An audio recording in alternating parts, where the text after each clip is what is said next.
کیا آپ جانتے ہیں کہ دنیا کی قدیم ترین یونیورسٹی ایک خاتون نے تعمیر کروائی تھی؟ ہاں، آپ نے صحیح سنا۔ وہ خاتون نہ صرف اپنی زمانے کی سب سے بڑی تعلیم دوست تھیں، بلکہ ایک ایسی میراث چھوڑ گئیں جس کی خوشبو آج بھی فاس کی گلیوں میں محسوس کی جا سکتی ہے۔ آج ہم بات کریں گے فاطمہ الفہری اور ان کے عظیم کام جامعہ القروین کے بارے میں، ایک ایسی کہانی جو آپ کی تصور سے بھی بڑھ کر ہے۔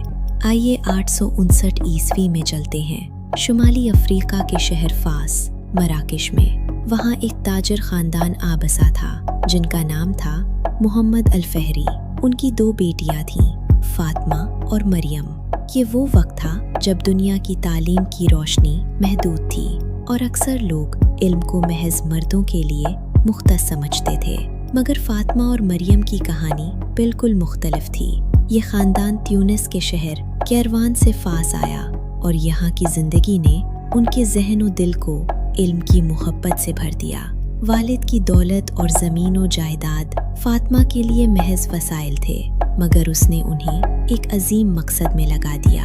فاطمہ الفہری نے اپنی تمام وراثت سے نہ صرف ایک مسجد تعمیر کروائی، بلکہ اس میں تعلیم و تدریس کا ایک مکمل نظام قائم کیا۔ اس مسجد کا نام تھا جامعہ القروین، اور یہ صرف ایک عمارت نہیں تھی، یہ ایک روشن دماغوں کی منزل تھی، ایک ایسا مقام جہاں علم، فکر اور روحانیت کا امتزاج ہوتا تھا۔ تصور کریں، سفید ستون، منقش محرابیں، کھلے دالان، اور ہر زاویہ، ہر دیوار ایک کہانی سناتی ہے۔ الحمراء کی طرز پر تعمیر شدہ یہ جامعہ اس وقت کی فن تعمیر کی سب سے بڑی مثال تھی، مگر اس کی خوبصورتی سادگی میں چھپی تھی۔ یہاں ہر چیز متوازن، ہر ستون، ہر محراب ایک سبق دیتا ہے کہ علم میں جلال اور سادگی دونوں ممکن ہے۔ یہ جامعہ مالکی فقہ پر مبنی تھی اور یہاں نہ صرف دینی تعلیم بلکہ غیر رسمی علوم کے لیے بھی حلقے لگتے تھے۔ حافظ قرآن ہونا، قدیم عربی زبان پر عبور اور مالکی مذہب کی مکمل سمجھ یہاں تعلیم حاصل کرنے کے لیے ضروری تھی، اور یہ وہی جگہ تھی جہاں زوار لطالب فی العلم یعنی علم کے طلبگار جمع ہوتے۔ قروین نے یورپ اور اسلامی دنیا کے درمیان علمی تعلقات میں بھی اہم کردار ادا کیا۔ یہاں فارغ التحصیل اور مدرس ہونے والے علماء میں شامل ہیں ابن رشید السبتی، محمد ابن الحج البدری الفاسی، ابو عمران الفاسی، ابن العربی، ابن خلدون، ابن الخطیب، ابن البتروجی۔ اور حیرت انگیز بات یہ ہے کہ یہاں تعلیم حاصل کرنے والے معروف غیر مسلم بھی تھے، جیسے یہودی فلسفی موسیٰ بن میمون، جنہوں نے دنیا بھر میں اپنی فکر کی روشنی پھیلائی۔ یورپ کے لیے بھی جامعہ القروین ایک علمی خزانہ تھی۔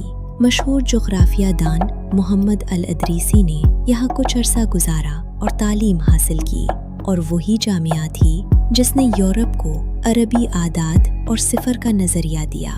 حتیٰ کہ پوپ سلویسٹر ثانی نے بھی یہاں تعلیم حاصل کی، مگر آج غیر مسلموں کا داخلہ منع ہے۔